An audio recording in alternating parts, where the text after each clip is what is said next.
Hi అండి, అందరూ ఎలా ఉన్నారు? నేనైతే బాగున్నానండి. మీరు కూడా బాగున్నారని అనుకుంటున్నాను.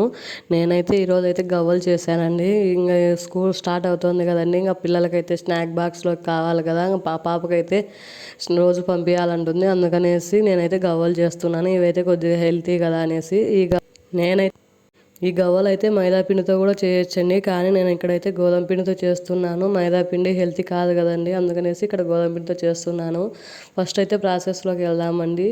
గోధుమ పిండిలో అయితే కొద్దిగా ఉప్పు, కొద్దిగా వంట సోడా వేసేసి, కొంచెం నూనె కాంచి చల్లార్చిన నూనె వేసేసి, ఇంకా వాటర్ సరిపడా వేసుకొని కొద్దిగా గట్టిగా టైట్గా కలుపుకోవాలండి. మనం చపాతీ పిండి కన్నా ఇంకా టైట్గా కలుపుకోవాలి.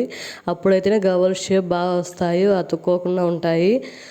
గట్టి కలుపుకున్న తర్వాత కొద్దిసేపు అయితే బాగా పిండి నాననివ్వాలి. తర్వాత అయితే ఇక్కడ చూపిస్తున్నాను కదండి, అట్లా సన్నగా ఇక్కడ చూపిస్తున్నట్లుగా సన్నగా చేసుకోవాలండి. అవైతే సన్నగా చేసుకోవాలండి.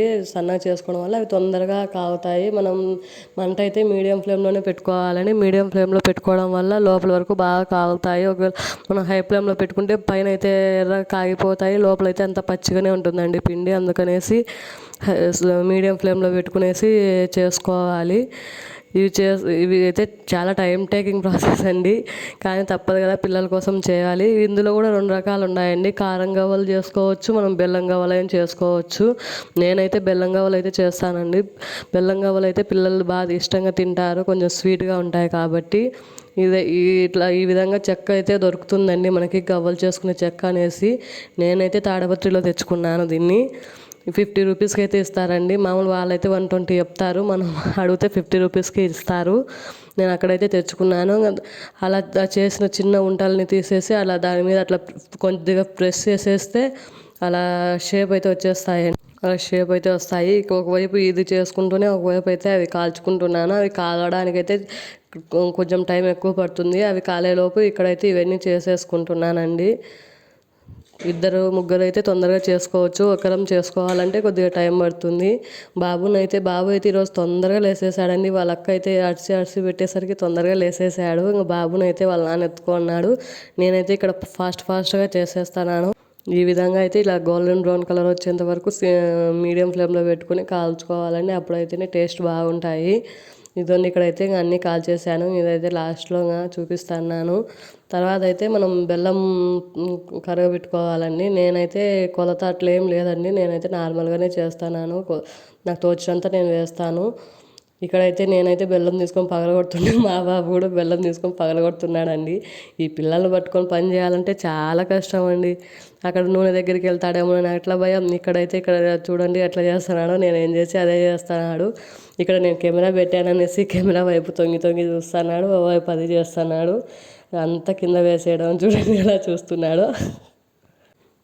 ఇక్కడైతే ఇంకా బెల్లం అయితే పావు పెట్టేశానండి. బెల్లం వేసి ఫస్ట్ కొద్దిగా వాటర్ వేసుకున్న తర్వాత బెల్లం అంతా కరిగిపోయిన తర్వాత దాన్ని అయితే వడగొడుతున్నాను. అందులో ఏదైనా చెత్త అట్లా ఏమన్నా ఉన్నా కూడా వెళ్ళిపోతాయండి. కొద్దిగా కరిగిన తర్వాత బెల్లం అంతా ఇట్లా వడగొట్టుకుంటే బాగుంటుంది.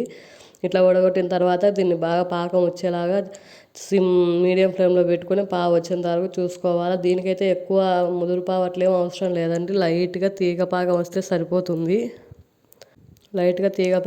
సరిపోతుందండి. మనమైతే అక్కడే ఉండి చూసుకుంటూ ఉండాలి. అట్లా తీగపాకం మళ్ళీ ఒకవేళ మంట ఎక్కువైనా మనం చూసుకోకపోయినా కూడా అది పావు సరిగ్గా కుదరదు. అప్పుడు గవ్వలకి ఆ పావు అనేది సరిగ్గా పట్టుకోదండి. అందుకనేసి మనం అక్కడే ఉండి చూసుకుంటూ ఉండాలి.